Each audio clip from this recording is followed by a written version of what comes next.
नमस्कार, मैं दिलावर सिंह मनहास।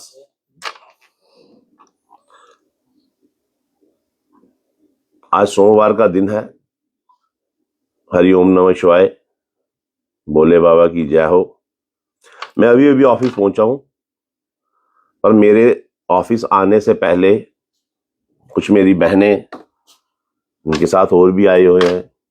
वो लोग कैमरे के सामने नहीं आ रहे। मेरे को समझ नहीं आ रही कि मैं क्या काम करूं और क्या ना करूं। आज फिर मैं एक दुविधा में फंस गया हूं कि मेरी बहन प्रवीण कुमारी अंगुराल आज फिर से एक उम्मीद लेके मेरे पास आए हैं। ये बिश्नाह एरिया में रहते हैं। इनका सिकंदरपुर कोठे गांव है, जो बिश्नाह एरिया में पड़ता है। पहले हम खुद सुनते हैं कि ये क्या कहते हैं। क्या मेरे को इनकी मदद करनी चाहिए? ये भी ऐसी समाज से हैं। क्या मेरे पे बिश्नाह में भी पर्चा लगेगा अगर मैं इनकी मदद करने जाऊंगा? तो क्या वहां भी पर्चा लगेगा? पहले इनसे सुनते हैं कि ये क्यों आए, और मैं इनको पूछूंगा आपको मैंने बुलाया या आप खुद आए हो? सबसे पहले तो मैं सबको नमस्कार कहूंगी। मेरे जैसे मैं भैया को देखती हूँ, दिलावर सिंह जी को बहुत अच्छा काम कर रहे हैं युवा राजपूत सभा की तरफ से, और मैं एक बहुत बड़ी उम्मीद लेके आई हूँ। मुझे किसी ने नहीं कहा, मैंने खुद इनको फेसबुक से इनका नंबर निकाला, इनको मैसेज किया, और भैया से आज मैंने कांटेक्ट किया कि भैया मुझे आपसे बहुत जरूरी बात करनी है।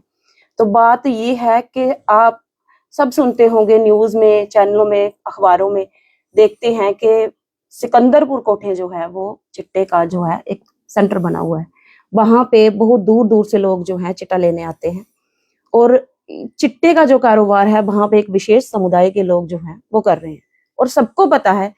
मैं अपनी मुंह से कहूंगी, मैं जब अपनी जुबान से कहूंगी तो ही पता नहीं चलेगा, सबको पता है, लेकिन कोई कहने के लिए तैयार नहीं है, कोई कैमरे के सामने आने के लिए तैयार नहीं है, क्योंकि सबको डर है अपना, अपने बच्चों का, अपने घर बार का, सबको डर है। लेकिन आज जो है वो बात इतनी ज्यादा बढ़ गई थी कि मुझे लगा कि नहीं, मैं नहीं तो कोई और नहीं तो मैं ही करूं।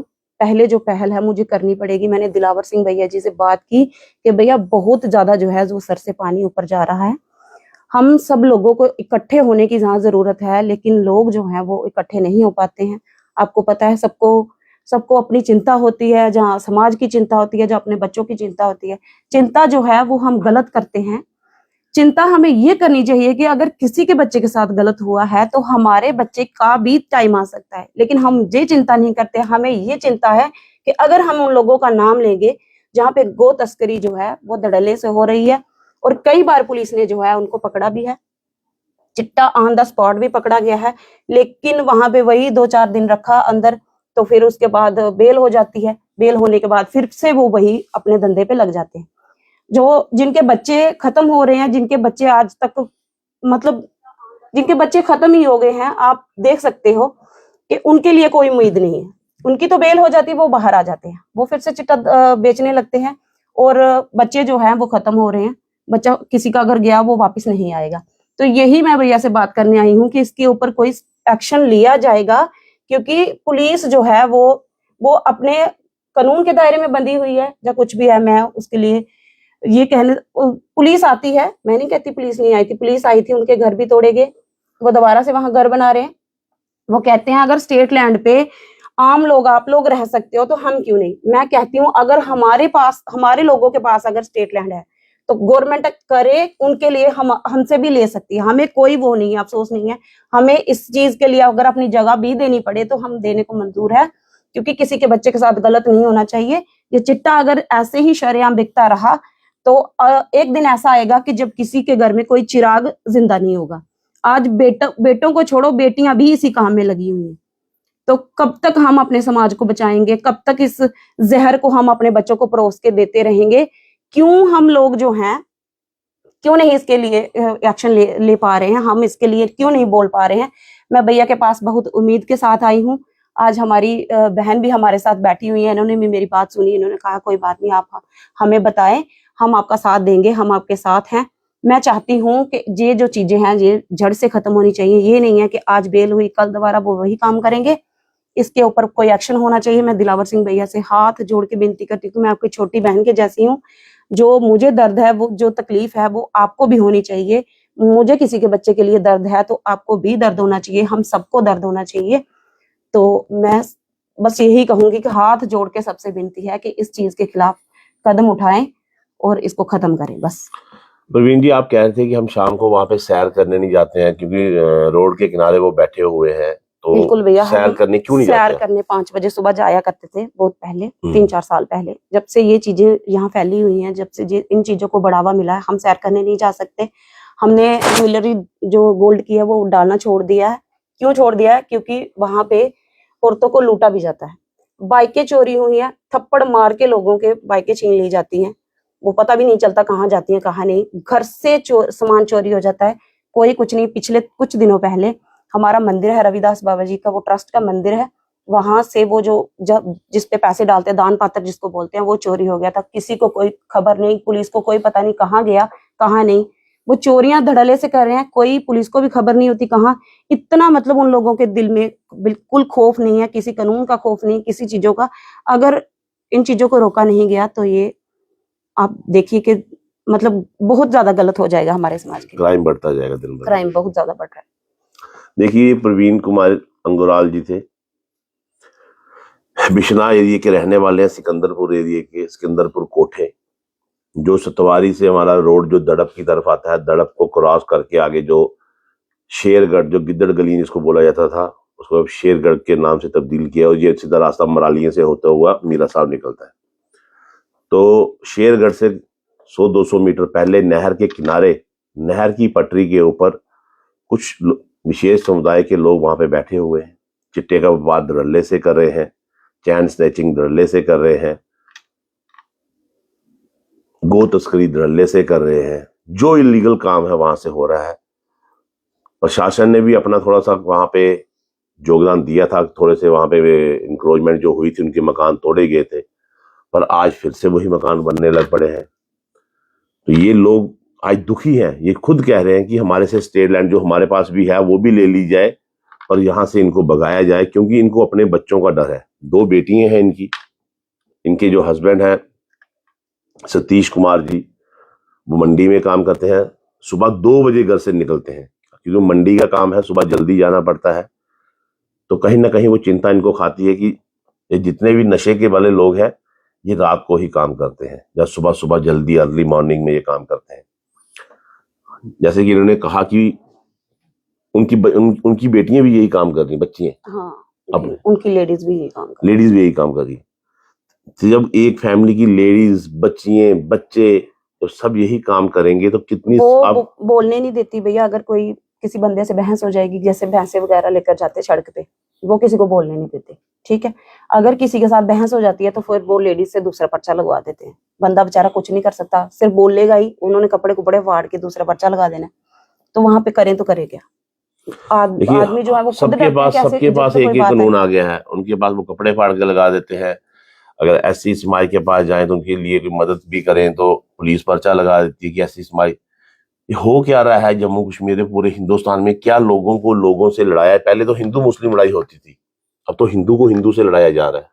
नहीं, ये तो गलत है। जो भी मैं आपके लिए कहूंगी कि जो आपके ऊपर जो FIR लगी है, मैं कहती हूँ कि गलत है। आपने उन लोगों की मदद की थी, तो ये तो गलत मदद करने का भी FIR नहीं लगनी चाहिए थी, क्योंकि आप उनकी मदद कर रहे थे। मदद तो कोई भी किसी की कर सकता है, हाँ, किसी भी समाज की कर सकता है, किसी भी धर्म की कर सकता है। मैं भी तो कोई किसी को मना नहीं करता कि आप गुरुद्वारे ना जाएं, आप मस्जिद ना जाएं, आप मंदिर ना जाएं। जहां इंसान का मन करता है वो उसी धर्म को अपना सकता है, उसी धर्म में जा सकता है, उसकी पूजा कर सकता है। तो ये कुछ ना कुछ कोई बड़ा षड्यंत्र चल रहा है, वो तो कि ये लोगों को आपस में लड़ाया जा रहा है इसके पीछे। खैर, हम बात कर रहे थे समैलपुर सिकंदरपुर कोठे की। यहाँ हमारे MLA राजीव भगत जी हैं बिश्ना के। मैं उनसे भी कहूंगा कि आपका MLA साहब, आपका एरिया है, आप देखिए वहां पे क्या हो रहा है। वहां पे SHO हमारे बड़े भाई राकेश जम्बाल जी, जिन्होंने बिश्ना एरिया को काफी हद तक सुधार दिया है, बड़ा ही अच्छा काम कर रहे हैं बिश्ना एरिया में। वो मैंने उनको देखा है। एक दिन मैं रात को अखनूर से 1 बजे आ रहा था, पर वो रिंग रोड के ऊपर चक्कर लगा रहे थे, नाके लगाए हुए थे। तो जो इंसान रात को 12-12, 1-1 बजे तक नाके लगा रहा है, तो उसका काम तो दिखता है। एसडीएम साहब, एसडीएम साउथ मन्नू हंसा जी, वो भी थोड़े से एक्टिव हो गया, कोई अपनी टीम वहां पे तहसीलदार को भेजे कि वो मकान कैसे बन रहे हैं स्टेट लैंड पे, वो कैसे बनाए, वहां पे पीला पंजा क्यों नहीं आ रहा, क्यों उनके मकान नहीं तोड़े जा रहे, क्या वहां पे लैंड ग्रैबिंग की जा रही है, उनके लिए कानून नहीं है, कौन लोग हैं वो, किसका हाथ है उनके सर पर जो उनके मकान बन रहे हैं। और इन लोगों को जो घर से सैर करने नहीं जा सकते, सोने के कोई भी अपने जो गहने नहीं पहन सकते, मंगलसूत्र, शादीशुदा होके भी मंगलसूत्र नहीं पहन पा रही महिलाएं, तो क्या हो रहा है हमारे जम्मू कश्मीर में। हमारे तहसीलदार अंकुश त्रिपाठी जी जो बिश्नाह में हैं, वो क्या कर रहे हैं वहां बैठ के। थोड़े दिन पहले मैं अंकुश त्रिपाठी के पास गया था, एक नतराल रतनाल का मसला लेके। वहां के लोग खुद कह रहे थे कि ये स्टेट लैंड है, यहाँ पे कोई चीज बनाई जाए, पर त्रिपाठी साहब, वहां पे कोई एक सैनी फैमिली है, वो उनके हक में वहां पे साथ होके कब्र करवा रहे हैं जमीन। तो जो ऐसे अफसर हैं, जो ऐसे तहसीलदार हैं, मैं तो डीसी साहब से भी कहूंगा कि ऐसे अफसरों पे एक्शन होना चाहिए। और इसका पूरा प्रूफ है, वो रतनाल के जो सरपंच, लंबरदार, वो सारे हमारे पास उनकी रिकॉर्डिंग है, तहसीलदार अंकुश त्रिपाठी जी की। हमने खुद बताया कि ये स्टेट लैंड है, ये खसरा देखिए स्टेट लैंड है। कमीशन मुकर्रर हुआ डीसी ऑफिस से, पर त्रिपाठी साहब के कान पे जूं तक नहीं रेंगी। वो तहसीलदार बन के बिश्नाह में बैठे हैं, अपने ऑफिस से बाहर नहीं निकलते। हालांकि हमें भी बोला कि आप वहां चलिए, मैं जेसीबी लाता हूं, वहां के जो पिलर बनाए हुए उसको तोड़ता हूं। 20 कनाल जमीन है जो स्टेट लैंड है वहां पे, और 20 कनाल की 20 कनाल कब्र करवाई जा रही है। हालांकि सरकार चाहती है कि हर जगह से स्टेट लैंड निकाली जाए। बड़े बड़े बोर्ड बना के पटवारी ऑफिसों में, तहसील ऑफिसों में पड़े हैं, स्टेट लैंड लिखा हुआ कि जहां भी स्टेट लैंड दिखती है वहां पे बोर्ड लगाए जाए, वहां पे कोई गवर्नमेंट की चीज बनाई जाए, वहां पे लोगों के लिए कुछ डिस्पेंसरी बनाई जाए, हॉस्पिटल बनाए जाए, आंगनबाड़ियां बनाई जाए, स्कूल बनाए जाए। पर कहीं ना कहीं उसी प्रशासन के लोग, जिनको आप उन लैंड ग्रैबरों के साथ मिलकर कह सकते हैं कि लैंड ग्रैबरों के साथ मिलकर उनको बढ़ावा दे रहे हैं। तहसीलदार बिश्नाह की बात करता हूं, क्योंकि अब 6 महीने पुरानी बात हो गई है। तो अगर 6 महीने में आपकी एक स्टेट लैंड पे एक आपका बोर्ड नहीं लगा, तो आपको भी तहसील बिश्नाह में बैठने के, तहसीलदार बनने का कोई फायदा नहीं। आप भी छोड़िए नौकरी, आप भी जाइए। अगर आपसे गवर्नमेंट के काम ही नहीं किए जा रहे, आप स्टेट लैंड को वहां से छुड़वा ही नहीं पा रहे, आप वहां पे जा ही नहीं, उल्टा आप जिन्होंने कवर किया उसकी सपोर्ट कर रहे हो, तो आप भी छोड़ दीजिए नौकरी। बहुत तहसीलदार है जो काम करेगा। जब आप ऐसे लोगों को बढ़ावा देंगे, जब ऐसे लोग आएंगे कि यहाँ पे आपको एक्शन लेना है, वहां पर लोगे नहीं। इसलिए तो आज आपके एरिया में वहां पे मकान बनाए जा रहे हैं, चिट्टा बेचा जा रहा है, क्योंकि आप सिर्फ, आपका ध्यान एक ही तरफ है कि आए कहां से, और आप कहीं जाना नहीं चाहते। क्योंकि वहां, अगर वहां जाएंगे तो वहां पे माहौल खराब हो सकता है, आपको लग सकती है। तो आप ऐसी जगह जाना चाहते ही नहीं। आप एक बार जाएं वहां पे सिकंदरपुर कोठे में। ये मेरी बहन और भी जो बहनें आई हैं, मैं इनको सामने कैमरे के सामने नहीं ला रहा, ये पागल नहीं है जो सुबह 9 बजे घर से निकले थे और 10 बजे हमारे ऑफिस पहुंचे हैं। 1 घंटा लगता है वहां से आने में। ऑटो पकड़ के आए हैं, ऑटो करके आए हैं, अपनी जेब से पैसे। ये काम आपका है, इनका नहीं। पर अगर आप आज भी नहीं जागे, तो मैं एमएलए राजीव भगत जी से कहना चाहता हूं कि एमएलए साहब और एसएचओ साहब, आप कार्रवाई स्टार्ट करिए। जहां पे हमारी जरूरत होगी हमें बुलाइए। मातृशक्ति आपके साथ खड़ी है, जूथ खड़ा है आपके साथ, बच्चे खड़े हैं, नौजवान खड़े हैं, बुजुर्ग खड़े हैं। चिट्टे के खिलाफ हमें जो लड़ाई है ये लड़नी है। नहीं तो हम किसके लिए जमीनें बचाओगे, किसके लिए पैसे इकट्ठे करोगे? जिसके लिए कर रहे हो अगर वही नहीं रहे तो किसके लिए? इस बहन का क्या है, इसकी 2 बेटी हैं।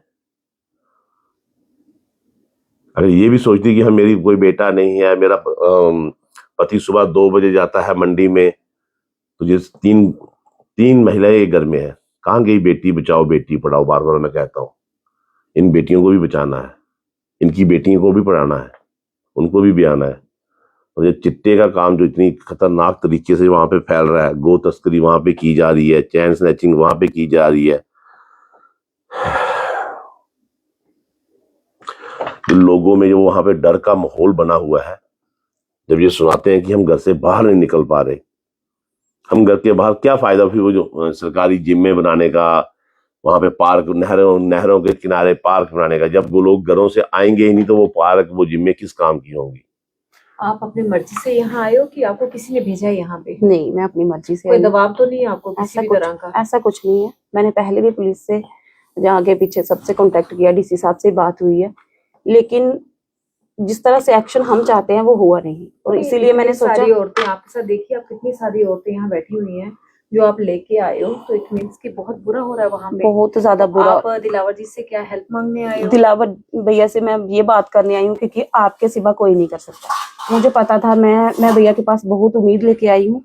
मुझे पता है कि अगर ये ना कर पाए तो कोई नहीं कर पाएगा, तो इसीलिए मैं इनसे ये अपील ही कहिए, इनसे हाथ जोड़ के विनती करती हूँ कि मुझे अपनी छोटी बहन समझ के, कि जो वहाँ पे प्रॉब्लम्स हम फेस कर रहे हैं उसको एक बार समझिए, इन महिलाओं की पीड़ा को जो है वो समझिए, इन बच्चों के पिता को समझिए। 18 साल, 19 साल, 20 साल आप देखते हो कि परवरिश करने में एक बच्चे की कितना वक्त लगता है और कितना पैसा भी लगता है, और अगर वही पैसा, वही सब कुछ हम खर्च करके हमें बाद में अपना बच्चा नसीब ही ना हो देखने के लिए, वो हमारे बुढ़ापे का सहारा ही ना बने, तो किसके लिए हम करेंगे? किसके लिए हम ये सब कुछ कर रहे हैं? बस यही मैं भैया से कहने आई हूँ कि भैया आज हमारा साथ दे दीजिए। हम बहनें आपके पास आई हैं, आपके पास गुहार लगा रही हैं कि हमारे बच्चों को जो है वो बचा लीजिए। अगर ऐसा ही सिलसिला चलता रहा तो मुझे नहीं लगता किसी घर का चिराग जो है वो बचेगा, और जलना तो दूर, रोशन करना तो जरूर, बचेगा ही नहीं तो रोशन क्या करेगा? परवीन जी, मैं आपका साथ दे सकता हूँ, मैं आपके साथ खड़ा हो सकता हूँ, पर मेरे पास भी कोई इतनी पावर नहीं है कि मैं आपको, कि मेरे कहने पे वहां पे सारा हलचल हो जाएगी। हालांकि आप मेरे से ओहदे में बड़े हैं, आप वहां के पिछले शायद आपने वहां की सरपंची इलेक्शन भी लड़ी थी, तो 50-60 वोटों से आप हारे भी थे, तो आपके पास मेरे से ज्यादा पावर है। अगर आपकी सुनवाई कहीं नहीं हो रही, आप सरपंच, ऐसा कुछ नहीं है। आपने बहुत अच्छे काम किए हैं, और आपने जो भी मतलब जितने भी मुद्दे उठाए उनको हल किया है, जम्मू कश्मीर की भलाई के लिए काम किया है। कोशिश हम आपके मुद्दे की भी करेंगे, जहां जहां पे हमें जाना पड़ेगा। चिट्टे का ये मेरा मसला नहीं, मैं ये नहीं कह रही कि सिर्फ सिकंदरपुर ही, वहां का जहां जहां भी ये चीजें होती हैं, डिपार्टमेंट वालों को आपको खुद उनसे बात करनी है। यहाँ पे मैंने सुना था कि आप कह रहे थे कि वहां पे थोड़ी दिन पहले अवेयरनेस, डीएसपी द्वारा वहां पे अवेयरनेस काफी साल, 1.5 साल पहले एक अवेयरनेस कैंप भी उनके ही घरों में होता है, उनके ही घरों में जो बेचते हैं, हाँ जो बेचते हैं, उनको सिखाया जाता है कि बेचना कैसा है। हाँ, पता नहीं क्या सिखाया गया। वही मैं सोच रही थी कि इनके अवेयरनेस कैंप तो लोगों के अंदर लगने चाहिए। पुलिस का ये थोड़ा ना काम कि आप उनके घर में जाके अवेयरनेस कैंप लगाओ, ये पुलिस लगाती है। पुलिस ने लगाया, उनको समझाया। क्या समझा रहे हो आप उन लोगों को? उनको ये समझा रहे होंगे कि ऐसे नहीं बेचो, ऐसे बेचो। क्या समझा रहे हो आप उन लोगों को? वो समझ रहे हैं? अगर वो समझने लायक होते, उनको एक ही समझ है, आप सब जानते हैं। मैं कहूंगी तो फिर बात धर्म पे आ जाएगी, तो वो मैं कहना नहीं चाहती, बवाल ना हो जाए, पर मैं यही कहूंगी कि इनको पता है कि कैसे जो है इनको खत्म करना है बस, और वो चिट्टा जहर जो है हमारे बच्चों में फैला रहे हैं। देखिए, मैं पुलिस से भी ये बात पूछना चाहता हूं कि अगर अवेयरनेस कैंप लगा रहे हैं तो लोगों के बीच लगाइए ना। जो बेच रहे हैं उन्हीं के घरों में जाके अवेयरनेस कैंप, वो कैसे कैंप होते हैं? क्या आप उनको क्या समझा रहे हैं? उनको ये लातों के भूत बातों से नहीं मानते, इनको अवेयरनेस नहीं, इनको पटा चाहिए, वो भी मोटर वाला। आप उन्हीं को समझा रहे हैं कि उनके आगे हाथ जोड़ रहे हैं, क्या उनके आगे रिक्वेस्ट कर रहे हैं कि नहीं बेचिए, हमारे लोग मर रहे हैं, नहीं बेचिए इसको प्लीज, मैं हाँ हाथ जोड़ते हैं आपके आगे नहीं ये अवेयरनेस कैंप लगाओगे आप वहां पे? आप जब कोई छोटा सा प्रोटेस्ट करता है वहां लाठी चार्ज कर सकते हैं, वहां पे टीयर गैस चला सकते हैं, वहां पे गोलियां चला सकते हैं। थोड़े दिन पहले आपको सुहांजना में पुलिस के ऊपर फायरिंग कर दी उन्होंने, चिट्टा पकड़ने गई पुलिस। क्या यहां पे कोई आगे से पड़ता है वहां पे आप नहीं जाते? फिर बेल्ट फोर्स में आए ही क्यों? अगर वहां नहीं जाना था तो फिर आना नहीं था बेल्ट फोर्स में, फिर कर लेते कोई क्लर्क गिरी, किसी भी ऑफिस में लग जाते, कोई म्युनिसिपालिटी की नौकरी कर लेते। फिर बेल्ट फोर्स नहीं चुननी थी। अगर बेल्ट फोर्स चुनी है तो बेल्ट फोर्स जैसा काम करो। एक बार दिखा दो इनको कि जम्मू पुलिस है क्या, जम्मू कश्मीर पुलिस है क्या। इतने ऐसा पॉइंट मिलता है तो घुस जाओ अंदर, सारा कुछ मिलेगा। जब आप कार्रवाई करने पे आते हैं तो बड़ा कुछ करते हैं। आपने कार्रवाई की थी बड़ी ब्राह्मणा में, जब चिप साहब के हाथ पैर तोड़ दिए थे इंस्पेक्टर साहब के, तब आपने कार्रवाई की थी। वहां पे चिप साहब को मरवाया, फिर कार्रवाई हुई। यहाँ पे जमवाल साहब के हाथ पैर तोड़वा दो, फिर कार्रवाई करना। और सुहांजना में किसी और के तोड़वा दो। जब आपके बंदे को लगती है तब आप कार्रवाई करते हो। दीपक शर्मा आपने मरवा दिया, तब आपने कार्रवाई की। ऐसी नौबत आ क्यों रही है? क्या है इसका सारा राज? आज पूछता है भारत, आज पूछती है मातृशक्ति, आज पूछती है बेटी, भारत की बेटी। कैसे बेटी बचाओ बेटी पढ़ाओ।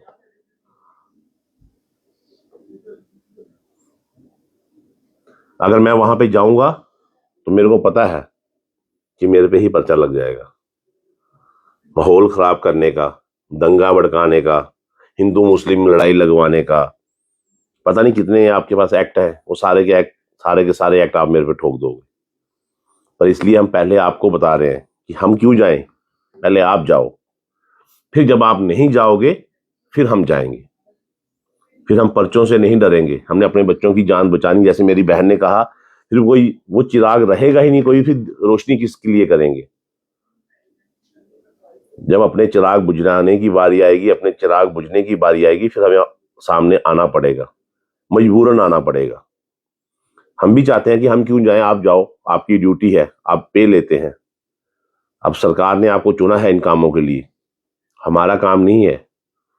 पर जब आप अपना काम नहीं करेंगे फिर हमें मजबूरन जाना पड़ेगा। 1 हफ्ते का टाइम है, आज सोमवार है, अगले सोमवार पे फिर से बात करेंगे। अगर आपको लगता है कि वहां पे कोई एक्शन हुआ तो ठीक है, नहीं हुआ तो फिर हम अपनी सभा की तरफ से कोई ना कोई एक्शन। इसमें कोई SC ST एक्ट की बात नहीं है। वहां पे जितने बच्चे पी रहे हैं वो किसी एक समाज के नहीं पी रहे, वो पूरे हिंदुस्तानी बच्चे पी रहे हैं, हमारे जम्मू का बच्चे हैं। जब चिराग बुझेंगे वो देख के नहीं बुझेगा कि ये SC ST एक्ट का है, ये SC का है, ये OBC का है, ये राजपूत है, ये ब्राह्मण है, ये महाजन है। तो ये अब सब सभी मिलकर बच्चे कर रहे हैं भैया। आप देख रहे हो वहाँ, मैं इतने बड़े बड़े घरों के बच्चे देखती हूँ, लड़कियां आती हैं इतनी बड़ी बड़ी गाड़ियां लेके, तो वो पूरा दिन उनके आप उनकी एक वीडियो बना के ना, आपने घर के बाहर कैमरा लगवाया है? घर हमारा पिछली साइड है। पिछली साइड है। हाँ, किसी की ड्यूटी लगाओ वहां पे, कि वहां पे वो वीडियो बनाई जाए कि यहाँ पे देखिए क्या हो रहा है। फिर हम DC साहब को भेजेंगे, SSP साहब को भेजेंगे, सर ये देखिए ये सबको गाड़ी पता है। है सर, DC साहब को भी पता है, हम्म, SDM साहब को भी पता है, तहसीलदार साहब को भी पता है, SHO साहब को भी पता है कि यहाँ क्या हो रहा है। लेकिन अगर कोई आंखें बंद करके रखे तो उसमें मैं कुछ नहीं कह सकती। आप खुद समझदार हैं, जब सबके सामने सब कुछ हो रहा है। ये आंखें बंद करने की वजह क्या हो सकती है? क्या पता अब इनकी कोई बंदिशें होंगी या इनको कोई किसी ने हाथ इनके बांध के रखे है। जब आपके पास सब कुछ है, पावर है, आपके पास आपकी ड्यूटी है, सबसे पहले तो आपकी ड्यूटी है लोगों की सेवा करना। जब आप वो ही नहीं कर पा रहे हो तो फिर मुझे समझ नहीं आती फिर किसके लिए आप इतने बड़े ओहदे पे बैठे हो, इतने बड़े आपने ये कुर्सियां रखी हुई हैं। आपकी कुर्सियों का फिर क्या मोल है, आपकी कुर्सियों का फिर क्या वैल्यू है, मुझे समझ नहीं आती। चलिए देखते हैं अगले सोमवार तक, 1 हफ्ते में प्रशासन क्या करता है, क्या नहीं करता है। नहीं करता तो फिर एक पर्चा और सही, चिट्टे के खिलाफ आवाज तो उठानी है। जहां भी बिकेगा, अपने बच्चों को तो बचाना है। अगले हफ्ते सोमवार फिर एक बार लाइव आएंगे, इनसे बात की जाएगी कि वहां पे एक्शन हुआ कि नहीं हुआ।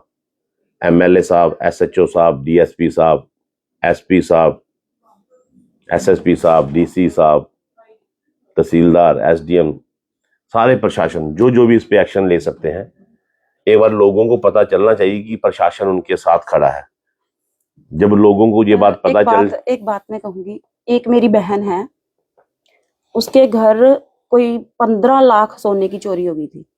6 लाख उसने अपने बेटे के लिए, वो दिल्ली वो इंजीनियरिंग की वो कर रहा था, उसकी फीस उसने जमा करवाने की, जिसको पता था, शायद किसी को पता था। मतलब ऐसा भी हमारे ऊपर नजर रखी जाती है कि ये क्या कर रहे हैं क्या नहीं। और उनके घर उसी दिन शाम को चोरी होती है जिस दिन उनके घर कैश होता है। मतलब वो अभी तक पुलिस पता नहीं कर पाई, उसकी इतनी ज्वेलरी, इतने गहने, अभी तक पुलिस पता नहीं कर पाई वो कहाँ गया कहाँ नहीं। मंदिर में अभी कुछ दिन 10 15 20 दिन पहले चोरी हुई है, वो पता ही नहीं कर पाए कि वो दान पात्र की पेटी वो उठाई ही नहीं जाती किसी से, वो कहाँ चलेगी वो पता ही नहीं किसी। मतलब आप ये सोचो कि फिर पुलिस क्या कर रही है, मतलब आपकी नाक के नीचे सब कुछ हो रहा है, मतलब पुलिस कर ही नहीं पा रही कुछ भी। चलो देखिए, एक हफ्ते का टाइम देते हैं कि आप प्रशासन की अगर एक हफ्ते के अंदर अंदर आपने कुछ कर दिया, आपका काम है ये करना। जब आप ये करेंगे तो लोग आपका साथ देंगे, हमेशा देते आए हैं, आगे भी देंगे। पर अगर आप हाथ पे हाथ धरे बैठेंगे, जब आप लोगों का साथ देंगे तो ये लोग मेरे पास नहीं आएंगे, ये लोग खुद ब खुद आपके पास आएंगे। आप लोग इनका साथ नहीं दे रहे हैं तो ये लोग मेरे पास आ रहे हैं। मैं दोनों हाथ जोड़ के रिक्वेस्ट करता हूं कि चिट्टे के खिलाफ एक बड़ी मुहिम हर मोहल्ले मोहल्ले में चलाई जाए। पुलिस नहीं लड़ पाएगी इन लोगों से, हमें खुद लड़ना पड़ेगा। मैं तो कहता हूं हर गले गले में, हर मोहल्ले मोहल्ले में, जैसे पहले काले कच्छे वाले आते थे ना, तो रात को हमारे ही लोग पहरेदारी करते थे, वैसी टीमें बनाई जाएं अपने मोहल्ले की पहरेदारी करने की। यहाँ पे लेने कौन आ रहा है, बेचने कौन आ रहा है, जो आता है उसको पकड़ लो, उसको पकड़ के बांध लो और पुलिस को बुलाओ कि ये इसके खिलाफ कार्रवाई की जाए। पुलिस कार्रवाई करती है पर उस तरीके से नहीं करती जिस तरीके से उनको करने चाहिए। इसलिए एक हफ्ते का टाइम है सारे प्रशासन के पास। अगर फिर भी एक हफ्ते के बाद कुछ नहीं कार्रवाई हुई तो फिर मैं अपनी बहन को बताऊंगा कि हम इनके साथ खड़े हैं, अपने समाज के साथ खड़े हैं। चिट्टे के विरुद्ध जो लड़ाई है इसको जारी करेंगे अगले हफ्ते के बाद।